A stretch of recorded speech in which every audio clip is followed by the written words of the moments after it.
할렐루야. 3주 만에 여러분 은혜 가운데 기도해 주셔서 잘 다녀왔습니다. 담임 목사가 없는 동안에 우리 장로님들 중심으로 우리 부목사님들이 참 열심히 사역을 해 주셔서 고맙고 감사하고, 여러분 많이 수고하신 거 여러분 아시죠? 하나님이 복을 주실 줄로 그렇게 믿습니다. 저만 온 것이 아니라 저희 집사람을 모시고 왔습니다. 저희 집사람은 2달 만에 돌아왔고요. 저는 3주 일정을 마치고 왔습니다. 3주 동안에 목사님 뭐 하셨어요? 여러분 보니까, 표정을 보니까 묻는 것 같아서. 첫째로 뭘 했느냐면 우리 손녀딸 유아 세례를 베풀었습니다. 참 할아버지가 목사가 되니까 참 그건 편하고 좋더라고요. 우리 손녀만 유아 세례를 베푼 것이 아니라 우리 이종원 장로님의 손녀도 마침 같은 연세가 같아서, 그래서 이제 같이 공원에서 가족이 모여서 유아 세례를 베풀었습니다. 두 번째는 13년 만에 처음으로 가족 사진을 찍었습니다. 4명이었던 가족이 4명이 불어나가지고 8명이나 됐습니다. 가족 사진을 찍었고요. 마지막으로 뭘 했냐면 애기 봤습니다. 애기 보는 것이 참 행복했습니다. 큰애가 2살 1달이고 작은애가 2달입니다. 그 연령대에 있는 그분들을 보시고 산다는 것이 이렇게 행복할 수가. 여러분 자녀들을 낳아서 키우고 이렇게 양육하시는 부모님들 보면 다시 한번 존경합니다. 여러분 내일이 무슨 날이죠? 한글날입니다. 전 세계에 지금 언어가 몇 개가 지금 언어가 있느냐면 7,000개가 있습니다. 7,000개의 언어가 있는데 그 언어 가운데 한글날처럼 자기 나라의 모국어를 이렇게 탄생이 된 것을 기념하는 나라는 지구상에 딱 하나밖에 없습니다. 어느 나라예요? 대한민국입니다. 그러면 각 나라는 왜 자기의 모국어를 그렇게 기념하지를 않을까? 이유가 있어요. 2가지 이유 때문에 그렇습니다. 첫째는 그 문자를 언제 누가 어떻게 만들었는지를 모릅니다. 그러니까 지킬 수가 없는 거죠. 그다음에 2번째는 그 문자를 만들었을 때의 목적이 불투명합니다. 이 2가지 이유 때문에 자기 모국어를 그렇게 기념하고 모국어를 국가적인 법정 공휴일로 지키는 나라가 없어요. 그런데 어떻게 한글날은 가능할까? 2가지 것이 분명합니다. 근데 이 한글이 쭉 세종대왕을 통해서 하나님이 이 땅에 귀한 선물로 주셨는데, 이 한글이 누구를 만났는가? 성경을 만난 거예요. 다시 말해서 이 한글이 복음을 만난 거예요. 한글이 뭘 만났어요? 크게 뭘 만났어요? 여러분 복음을 만나면 복 받아요. 사람도 복음을 만나면 복을 받고요, 가정도 복음을 만나면 가정이 복을 받고, 자녀도 복음을 만나면 복을 받고, 민족도 복음을 만나면 복을 받고. 그런데 한글이 복음을 만난 거예요. 이게 전 세계적으로 뭐 K-팝 그런 이야기 많이 하잖아요. 이게 나가면서 느끼는 것이 한국의 국가의 위상이 해가 갈수록 올라가는 거예요. 한국의 현대가 개발한 그 차를요, 미국 사람들이 그 차를 살기 위해서 몇 개월을 기다립니다. 급한 사람들은 그 차를 사기 위해서요, 본래 가격 위에 프리미엄이라고 그러죠. 프리미엄을 수천 불씩 더 지불하고 그 차를 기다리고 그 차를 빼갑니다. 그뿐만이 아니라 이제는요, K-팝뿐만이 아니라 K-랭귀지, 그래서 한글을 아는 사람들이 참 많아요. 여러분 미국 가셔서요, 한국말을 욕하면 혼납니다. 이게 못 알아들 것 같은데 다 알아들어요. 세상에 지금 2살 1달 된 내 손자도 한글을 알아듣습니다. 처음에 가니까 할머니, 집사람에 대해서는 할머니라고 하는 발음이 아주 분명해요. 왜냐하면 저보다 1달 먼저 가서 1달 동안 뇌물 공세를 펼친 거예요. 그래서 이제 할머니라고 하는 말을 정확하게 하는데, 제가 딱 도착을 하니까 첫 번째 말이 하지 그래요. 그래서 무슨 하지 감자를 이야기하나 했더니 저보고 이제 하지라고 그러는 거예요. 그래서 하지 하다가 조금 이렇게 지나니까 그동안에 열심히 노력을 했죠. 뇌물도 바치고 같이 놀아주고. 그랬더니 이제는 할아버지라고 하는 말 대신에 할자가 없어지고 아버지 그러는 거예요. 그러다 올 때쯤 되니까 할아버지. 이게 미국에서 태어난 이 2살, 1살 그 연세에 드신 손주님도 한글을 터득하는 거예요. 여러분, 복음 안에서 한글을 만나서 그 한글이 세계적으로 크게 하나님이 그렇게 쓰임을 받습니다. 오늘 여기 로마서 속에 사도 바울이 담고 싶은 가장 중요한 단어는 딱 한 글자입니다. 바로 뭐냐면 뭘까요? 복음이에요. 복음이라고 하는 이 단어를 로마서 1장에서 16장까지, 그래서 가장 먼저 로마서 1장 1절부터 복음. 근데 무슨 복음? 하나님의 복음. 땅의 복음이 아니에요. 내가 복음이 아니에요. 인간적인 복음이 아닙니다. 세상적인 복음이 아닙니다. 누구 복음? 그게 누구 복음? 하나님 복음.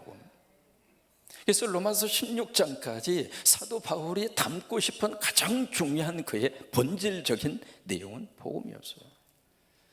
근데 이 복음에 대한 내용을 쭉 말씀을 하시다가 오늘 1장 14절에 사도 바울이 스스로가 참 충격적인 고백을 합니다. 무슨 고백을 하는가? 내가 어떤 자라고요? 빚진 자다. 누가 빚을 졌어요? 내가 빚졌다 이 말이에요. 지금 다른 사람에게 당신 빚쟁이라고, 당신 지금 빚에 진 빚쟁이라고 그렇게 이야기하는 것이 아니라 사도 바울이 자기가 자기 스스로에 대해서, 자신에 대해서 나는 내가 빚진 자라고. 이 빚이라고 하는 단어가 한글에 2가지 단어로 그렇게 우리가 표기를 하거든요. 빚이라는 말을 썼을 때 첫째로 쓰는 말이 부채입니다. 부채가 있습니다. 그래서 빚이 있다 그 말이잖아요. 또 하나, 한글의 빚이라고 하는 단어 중에 하나가 어떤 단어가 있냐면 채무라고 하는 단어가 있습니다. 그래서 채무관계가 있습니다. 그 말은 빚이 있습니다 그 말이잖아요. 그런데 이 부채와 채무라고 하는 단어가 빚이라고 하는 의미를 갖는 것은 똑같지만 내용 자체는 같지 않아요. 이 부채라고 하는 것은 채무적인 성격을 가지고 있긴 하지만은 갚아도 되고 안 갚아도 괜찮아요. 그 부채를 안 갚는다고 해서 법적으로 제재를 받지는 않습니다. 그런데 이 채무라고 하는 것은 안 갚으면 법적으로 제재를 받습니다. 한 가지 예를 들면 어떤 사람이 식사를 대접해 줬어요. 참 감사하죠. 지난 추석에 좋은 선물을 안겨주었어요. 감사하죠. 그래서 식사를 대접받고 선물을 받으면 마음속에 어떤 채무적인 생각이 들잖아요. 그러면 그 식사 대접을 받은 다음에 그 식사를 내가 제공을 해도 되고 안 해도 되고 뭐라고 안 해요. 그것을 가르쳐서 뭐라고 이야기하는가? 부채라고 그래요. 그런 경우에는 부채입니다. 근데 은행에서 내가 돈을 빌렸잖아요. 은행에서 돈을 빌린 것은 채무예요. 그것을 안 갚으면 은행이 알았다고, 사정이 힘들면 그냥 없던 걸로 하자고. 여러분 그래요? 아니에요. 법적인 체제가 가합니다. 여기 바울은 이 복음이라고 하는 단어를 딱 기억을 하면서 뭐라고 이야기하는가? 나는 지금 빚진 자다. 이 빚이라고 말했을 때 바울이 말한 것은 부채가 아닙니다. 이것을 갚아도 되고 안 갚아도 되고 그런 부채적인 의미에서의 빚이 아니라 채무입니다. 난 반드시 갚아야 된다. 나는 이 빚을 갚지 않으면 안 된다. 누가 이렇게 억압해서 그렇게 빚진 마음을 지금 갖는 것이 아니라 복음 안에 사도 바울이 그 삶 속에서 복음의 본질적인 가치와 복음의 은혜와 복음의 능력을 깨닫고 경험하고 나서 그 복음이 바울로 하여금 이 복음은 나 혼자 간직할 복음이 아니다. 나는 이 복음을 갚아야 될 채무자다. 그게 이제 바울이 지금 고백하고 있는 나는 빚진 자입니다. 그 스스로의 그런 고백입니다. 우리가 2가지 의식을 가지고 살아갈 수 있는데 채무 의식이 있고요. 또 하나 무슨 의식이 있는가? 채권 의식이 있습니다. 채무 의식이라고 하는 것은 바로 내가 모든 사람들에게 빚을 졌다. 그게 채무 의식이에요. 부모님에게도 내가 빚을 졌고 아내에게도 내가 빚을 졌고 이때 아멘 하셔야 저녁 찌개의 메뉴가 달라져요. 내가 남편에게도 빚을 졌고 교회에게도 빚을 졌고 아멘. 그게 바로 뭐냐면 채무의식이에요. 이 채무의식을 가지면 내가 만나는 모든 사람들에게 그저 고맙고 감사한 것뿐이에요. 아내에게도 감사하고, 우리 장로님들이 교회를 섬겨주어서 감사하고, 내가 출석할 수 있는 성광교회가 있어서 감사하고, 예배 인도해 주시는 목회자가 있어서 감사하고, 내 옆에 좋은 믿음의 성도가 있어서 감사하고, 이 예배 시간에 귀한 앙상블, 이 찬양의 함성, 여러분 이 찬양과 이 앙상블은요 전 세계적으로 이겁니다. 이게 아니라 이거라고요. 그러니까 이런 은혜를 함께 나눌 수 있다고 하는 것이 가장 고맙고 감사하고, 그런 마음이 어디서 나오는가? 채무의식에서 나오는 거예요. 나는 이 모든 사람들에게 빚을 졌다. 근데 채권의식을 가지면 어떤 생각이 드는가? 모든 사람이 나에게 빚을 졌다, 그렇게 생각하는 거예요. 부모님도 나에게 빚을 졌고, 아내도 나에게 빚을 졌고, 자식도 나에게 빚을 졌고, 그러니까 모든 사람들이 내 신세를 입었고 내 덕을 보았고, 그들 모두가 다 내가 그 빚을 받아야 할 채권자의 마음을 가지면 어떤 자세가 나오느냐면, 모든 사람이 인간관계에서 불평, 불만이 끊어지지가 않아요.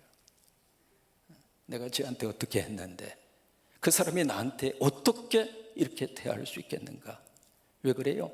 채권의식 때문에 그런 거예요. 빚 이야기가 나왔으니까 성서적으로 빚을 어떻게 성경은 우리에게 말씀을 하고 있는가? 여러분 이 말씀 잘 들으시고 빚으로부터의 자유와 해방이 있게 되기를 바랍니다.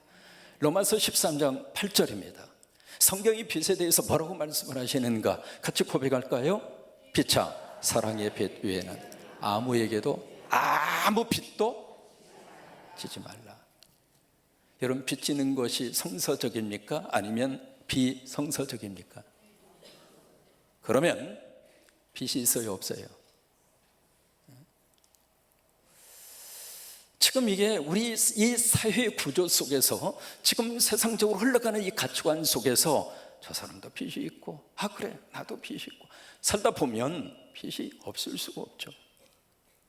그런데 그것을 내가 빚지고 사는 것이 당연하다, 그건 아니라고 하는 거예요. 이게 빚지게 만드는 것이 바로 누구인가? 마귀와 사탄입니다. 사탄이 자꾸 우리에게 속삭이는 거예요. 뭐예요? 저거 사면 너 행복할 수 있어. 저 좋은 차 타면 네 인생이 업그레이드 될 거야. 아파트 평수 늘려가면 인생이 행복할 거야. 이게 마귀와 사탄이 능력에 있어서 그것을 할 수 있다면 그건 빚이 아니죠. 그런데 능력의 범위를 벗어나서, 내가 지금 한 달에 벌을 수 있는 인컴이, 소득이 이 정도인데 하나님이 내 가정에 이만큼의 액수를 주셨는데 그 액수의 범위를 벗어나서 너무 고급 승용차를 무리해서 구입하거나, 아파트 평수 33평이면 살 수 있는데 무슨 50평, 60평을 내가 무리해서 은행으로부터 돈을 빌려서 그것을 살려고 한다거나, 그러다 보면 이 빚이 말이죠, 빚은 한 번 지기 시작하면 끝도 없습니다. 계속해서 빚이 또 다른 빚을, 지금 이제 고물가, 고이자 시대이기 때문에 이게 지금 엄청날 정도로 부담이 됩니다. 그러면 목사님 어떻게 하면 그 빚을 안 질 수 있습니까? 안 질 수 있는 방법이 있어요. 안 사면 돼요. 구매 충동을 잘라내야 돼요. 또 하나, 어떻게 하면 빚을 안 질 수 있을까? 크레딧 카드 잘라버리세요. 목사님 크레딧 카드 없이 어떻게 살아요? 현금으로 사면 돼요. 현금이 없는데요? 안 사면 돼요. 여러분 줄이세요. 아멘 하십시오. 빚이 우리 삶 속에 지금 갖다 주는 압박감은 상상할 수 없을 정도입니다.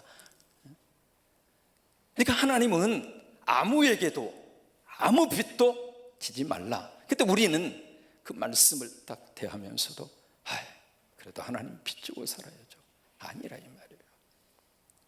여러분 하나님의 복을 받으셔서 빚으로부터 자유함이 있기를 바라고, 세월이 흘러가면서 빚이 점점 줄어들어서 점점 없어져서 그 언젠가 빚이 제로 상태가 되는 그 은혜가 있게 되기로 축복합니다. 여기에 바울은 이 빚은 바로 그런 빚의 의미가 아니죠. 그러나 복음에 대해서 빚진 자의 마음을 가지면서 나는 채무의식이 있다. 내가 받은 이 빚, 이 복음의 빚을 내가 만나는 모든 사람들이 이 빚을 갚으리라. 바울이 말하고 있는 내가 빚진 자라고 하는 그의 믿음의 고백입니다. 그래서 15절 말씀에 뭐라고 말씀이 이어지는가? 15절에 같이 한번 고백합니다. 같이 한번 읽으시죠. 시작. 그러므로 나는 할 수 있는 대로 로마에 있는 너희에게도 복음 전하기를 원하노라. 여기 그러므로 앞에 있는 말씀을 따기 위해서 내가 여기에 헬라인이나 야만인이나 이 단어의 뜻은요, 헬라말을 할 수 있는 사람과 헬라말을 모르는 사람, 그 구별을 그렇게 한 거죠. 그리고 지혜 있는 사람이나 어리석은 사람이나, 다시 말해 모든 사람들에게 나는 채무의식이 있다. 그 이야기를 하면서 그러기 때문에 내가 할 수 있는 대로, 그 말은 할 수 있으면 하고 할 수 없으면 안 하겠습니다, 그 말이 아니에요. 지금은 못하지만 하나님의 때가 돼서 하나님이 길을 열으신다. 지금은 내가 로마에 가고 싶어도 길이 다 막혀버렸지만은 하나님의 때에 하나님의 방법으로 하나님이 길을 여신다. 여러분 그렇게 믿으시면 아멘. 여러분 하나님의 때에 하나님의 방법으로 하나님이 우리 길을 열으신다 이 말이에요. 그때가 됐을 때 나는 로마에 가서 당신들에게 뭘 전해요? 복음을 전한다 이 말이에요. 한 가지 질문합니다. 로마의 교회 성도들이 복음을 알았을까요? 몰랐을까요? 자, 이렇게 표현합니다. 로마 교회 성도들이 예수를 믿었을까요? 안 믿었을까요? 믿었으니까 교회가 세워지고 믿었으니까 교인이 된 거죠. 그러면 로마 교회와 교인들이 복음을 알았어요? 몰랐어요? 알았어요. 그런데 그들에게 뭐가 또 복음이 필요하다는 말인가?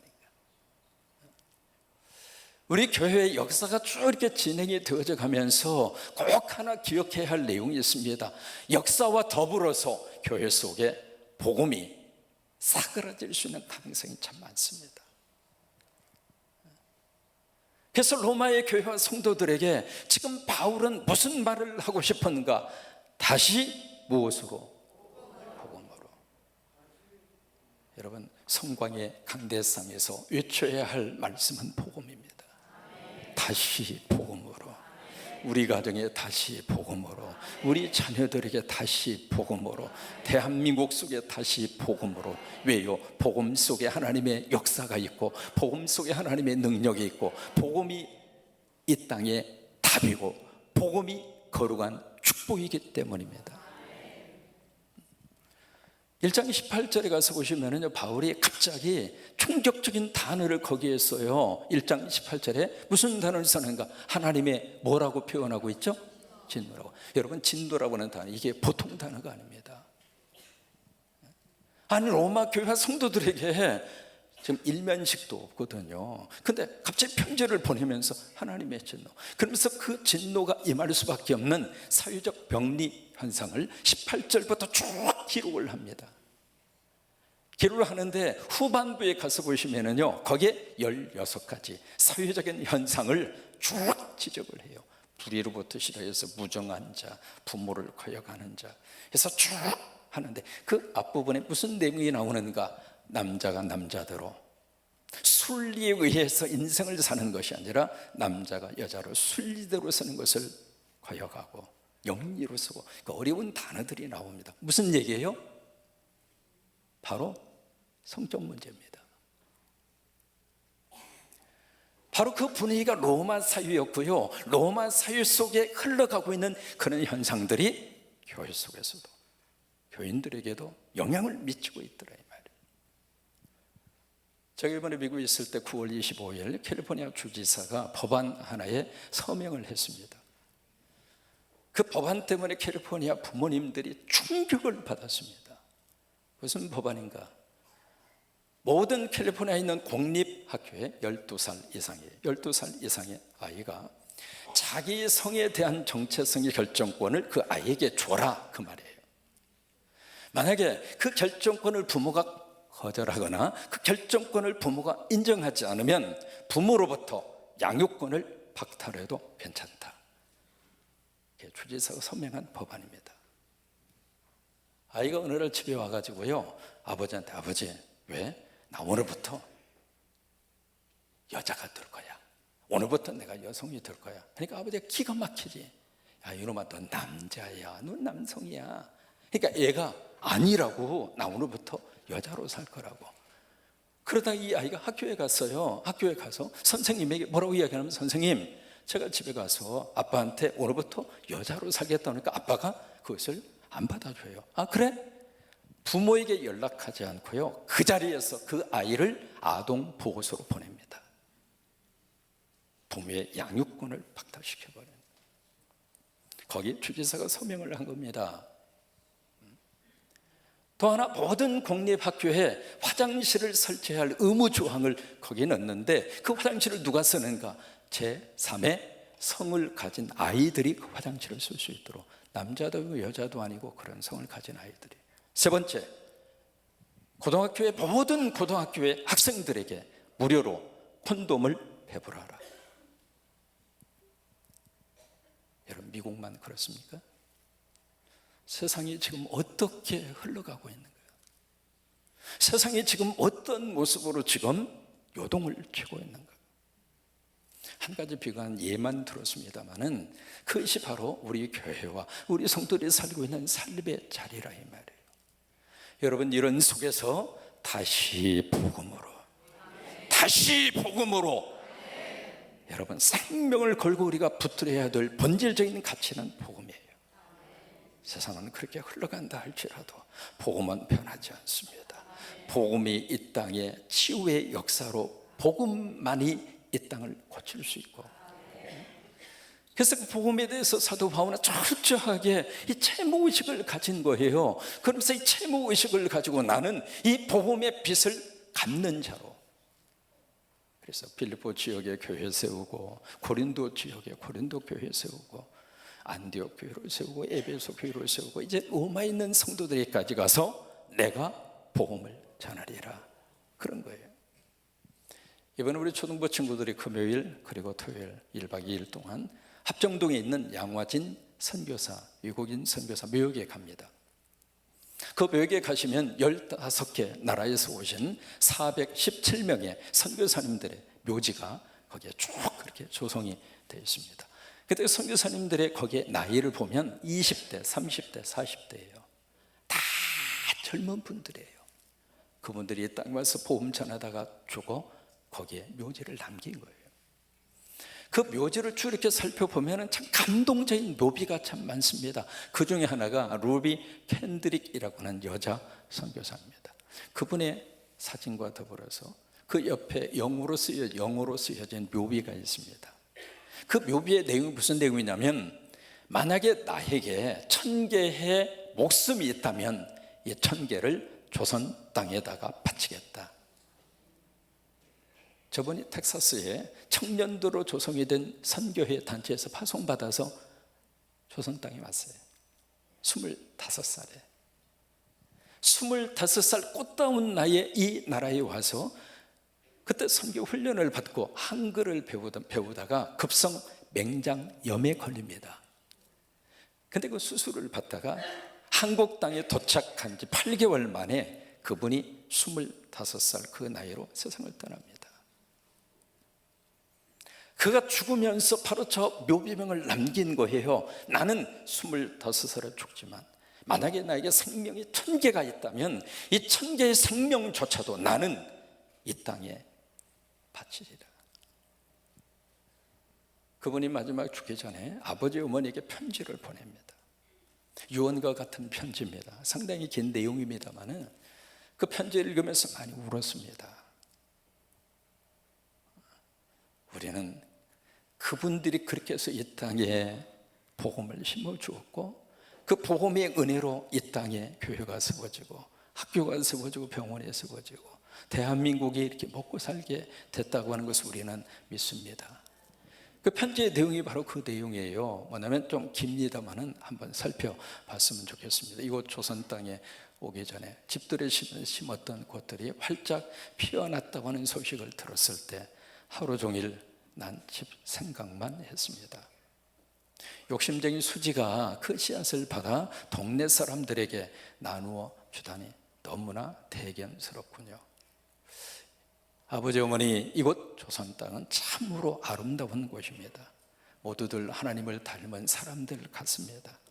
선한 마음과 복음에 대한 열정으로 보아 아마 몇십 년이 지나면 이곳은 예수님의 사랑이 넘치는 곳이 될 것 같습니다.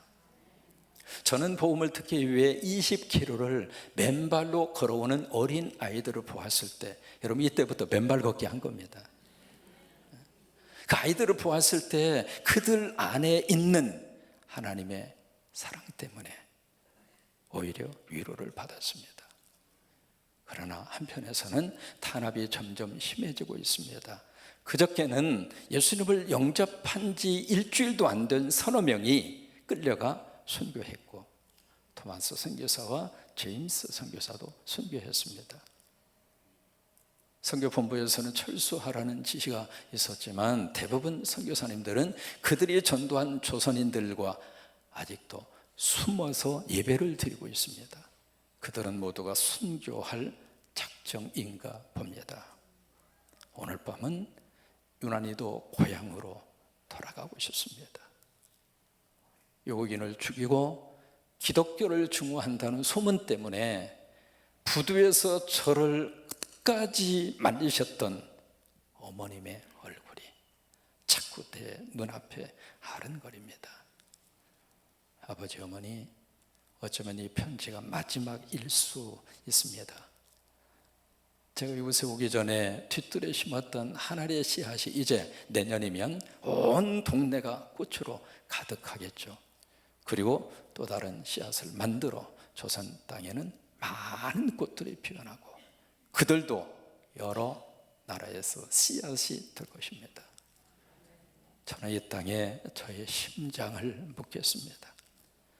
바로 이것은 제가 조선을 향해 가지는 열정이 아니라 하나님께서 조선을 향해 가지시는 열정이라는 것을 알게 됐습니다. 어머니, 아버지 사랑합니다. 이 편지를 남기고 25살 그는 이 땅에서 하나님 미랄이 돼서 서거 양화진 외국인 선교사 묘역에 묻혀 있습니다. 왜 그들이 이 땅에 와서 그렇게 살다가 갔는가? 이거 아니겠습니까? 내가 빚진 자라. 우리가 이 말씀을 들으면서 우리도 그렇게 고백합니다. 주여, 나도 빚진 자입니다. 그렇게 한번 해보실까요? 주여, 나도 빚진 자입니다. 그래요. 우리가 믿음 안에서 기도로 그 빚을 갚고, 특히 성광교회는 십자가 세우는 거룩한 사역을 하나님이 우리 교회에게 주셨어요. 빚 갚는 심정으로 저도 여러분도 십자가 세워가고, 그래서 그 빚을 갚음으로 하나님 나라가 이 땅에 멋지게 이루어지고 복음의 귀한 역사와 축복으로 하나님 나라가 이루어지기를 주의 이름으로 축원합니다.